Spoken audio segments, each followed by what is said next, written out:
Apocalipse 19:15. Sai da sua boca uma espada afiada, para com ela ferir as nações, e ele mesmo as regerá com cetro de ferro, e pessoalmente pisa o lagar do vinho, do furor da ira do Deus Todo-Poderoso. A Batalha do Armagedon, simbolizada por um lagar. E aí vamos aos comentaristas. O primeiro à esquerda aqui: da sua boca saía uma espada aguda, representa Cristo, que opera total e completamente na esfera da palavra de Deus.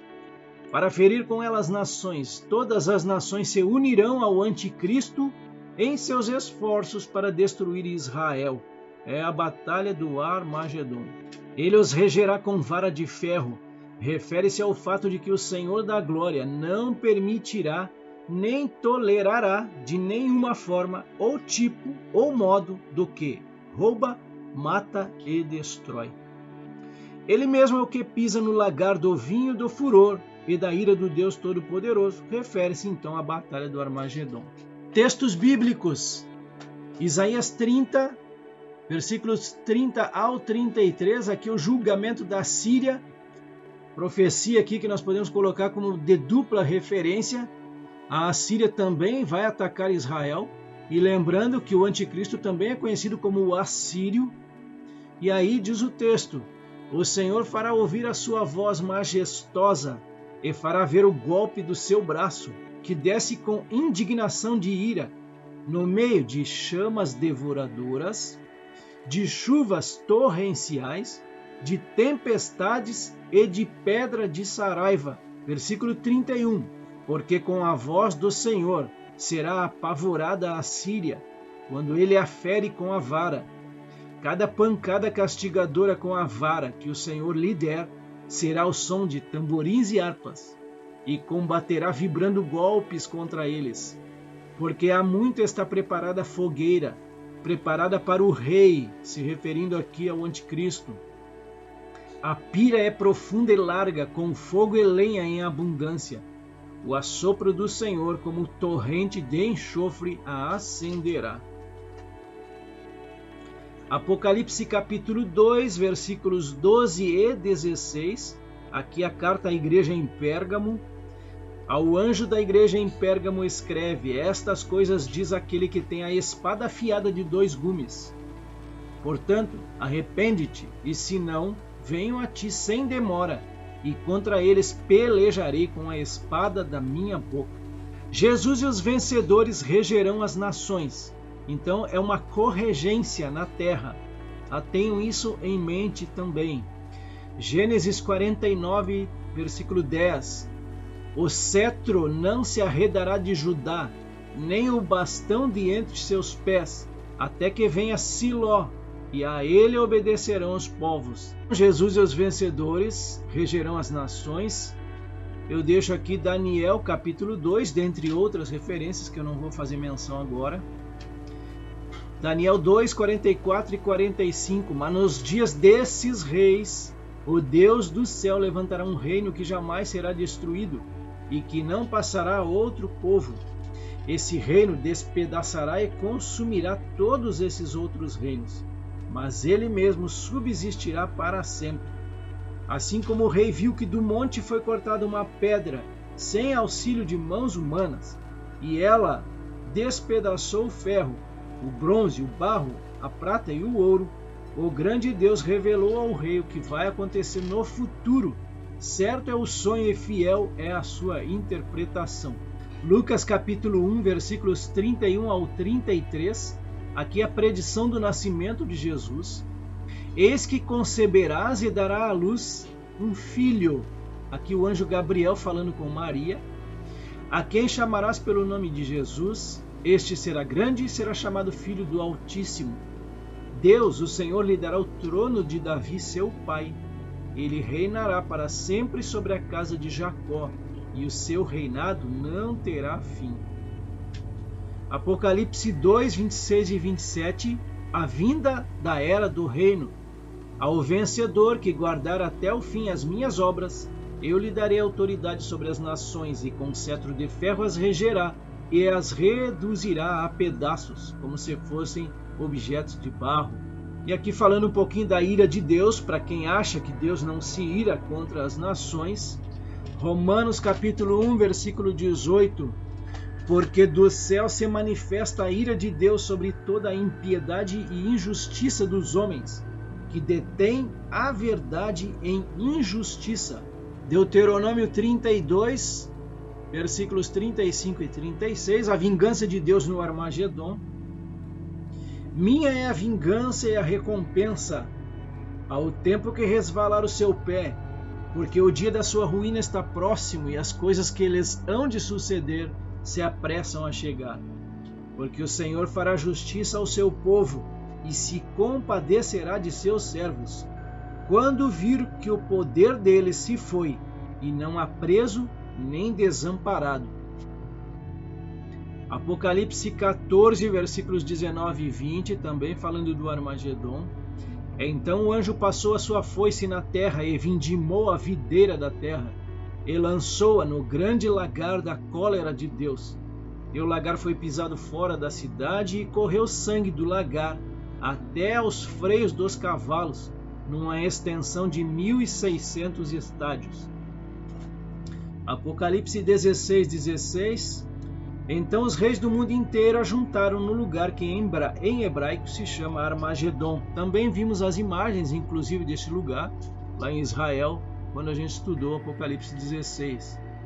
Apocalipse 19, versículo 16, tem no seu manto e na sua coxa um nome inscrito: Rei dos Reis e Senhor dos Senhores. E aqui fala então o principal comandante dos exércitos celestiais no Armagedon, o Senhor Jesus. E ele é Rei dos Reis e Senhor dos Senhores. Várias referências bíblicas. Zacarias 14, 9. O Senhor será rei sobre toda a terra. Naquele dia, um só será o Senhor, e um só será o seu nome. Aqui então é a extensão do reinado do Messias. 1 Coríntios capítulo 15, 24 e 25. Depois virá o fim, quando tiver entregado o reino a Deus ou Pai, e quando houver aniquilado todo o império, e toda a potestade e força, porque convém que reine, até que haja posto a todos os inimigos debaixo de seus pés. Apocalipse 17, 14. A derrota do anticristo e dos 10 reis. Pelejarão eles, a besta e os 10 chifres, contra o Cordeiro, e o Cordeiro os vencerá, pois é o Senhor dos Senhores e o Rei dos Reis. Vencerão também os chamados, eleitos e fiéis, que se acham com ele. Apocalipse 19, versículos 17 e 18, são os dois últimos versículos que a gente vai estudar nessa noite. Então vi um anjo posto em pé no sol, e clamou com grande voz, falando a todas as aves que voam pelo meio do céu: Vinde, reuni-vos para a grande ceia de Deus, para que comais carnes de reis, carnes de comandantes, carnes de poderosos, carnes de cavalos e seus cavaleiros, carnes de todos, quer livres, quer escravos, tanto pequenos como grandes. O Armagedon é simbolizado por uma grande ceia. Isso revela o fato de que o poder do Deus onipotente não ignora aqueles nesta terra que pensam de si mesmos como sendo grandes. O juízo será idêntico para todos. Então a grande ceia de Deus, Salmo 11, versículo 6, Salmo de Davi, fará chover sobre os perversos brasas de fogo e enxofre, e vento abrasador será a parte do seu cálice. Nos remete aqui então à batalha do Armagedon também. Salmo 110, versículos 5 e 6, também Salmo de Davi. O Senhor à tua direita, no dia da sua ira, esmagará os reis. Ele julga entre as nações, enche-as de cadáveres, esmagará cabeças por toda a terra. A ira de Deus aqui.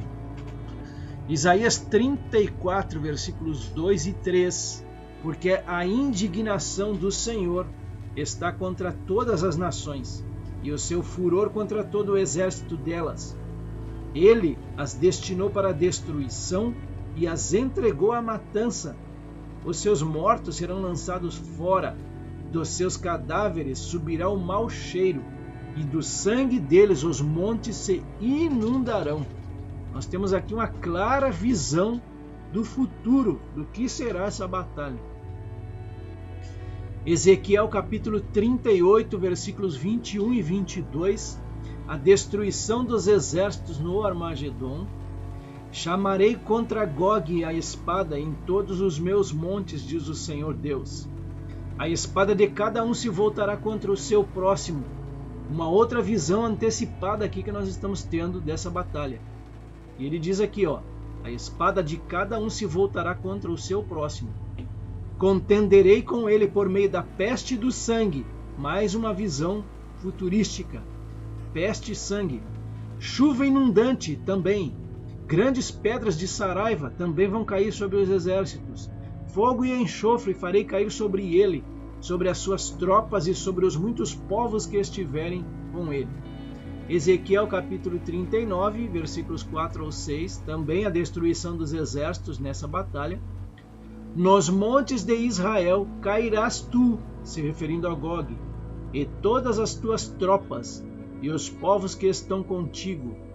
A toda espécie de aves de rapina e aos animais do campo eu te darei para que te devorem. Cairás em campo aberto, porque eu falei, diz o Senhor Deus. Meterei fogo em Magog e nos que habitam seguros nas terras do mar, e saberão que eu sou o Senhor. Aqui falando do grande sacrifício do Senhor, ou a grande ceia de Deus, Ezequiel 39, versículos 17 ao 20. Tu, pois, ó filho do homem, assim diz o Senhor Deus, dize às aves de toda espécie e a todos os animais do campo, ajuntai-vos e vinde, ajuntai-vos de toda parte para o meu sacrifício que eu oferecerei por vós, sacrifício grande nos montes de Israel. E comereis carne e bebereis sangue, comereis a carne dos poderosos e bebereis o sangue dos príncipes da terra, dos carneiros, dos cordeiros, dos bodes e dos novilhos, todos engordados em Bazã. Do meu sacrifício que oferecerei por vós, comereis a gordura até vos fartardes e beberei o sangue até vos embriagardes. A minha mesa, vós vos fartareis de cavalos e de cavaleiros, de valentes e de todos os homens de guerra, diz o Senhor. Zacarias 14, do 12 ao 15. Esta será a praga com que o Senhor castigará todos os povos que guerrearem contra Jerusalém. Uma outra visão futurística agora do que os exércitos do anticristo vão passar. A carne deles apodrecerá, estando eles em pé, os seus olhos apodrecerão nas suas órbitas, e a língua deles apodrecerá na boca. Naquele dia também haverá da parte do Senhor grande confusão entre eles. Cada um agarrará a mão do seu próximo, cada um levantará a mão contra o seu próximo. Também Judá irá lutar em Jerusalém, e se ajuntarão as riquezas de todas as nações vizinhas, ouro, prata e roupas em grande abundância. Como esta praga, assim será a praga dos cavalos, das mulas, dos camelos, dos jumentos e de todos os animais que estiverem naqueles arraiais. Ainda sobre a grande ceia de Deus, Lucas 17, 34 ao 37, digo-vos que naquela noite 2 estarão numa cama, um será tomado e deixado o outro. 2 mulheres estarão juntas moendo, uma será tomada e deixada a outra. 2 estarão no campo, um será tomado e o outro deixado. Então lhe perguntaram, onde será isso, Senhor? Respondeu-lhes, onde estiver o corpo, aí se ajuntarão também os abutres.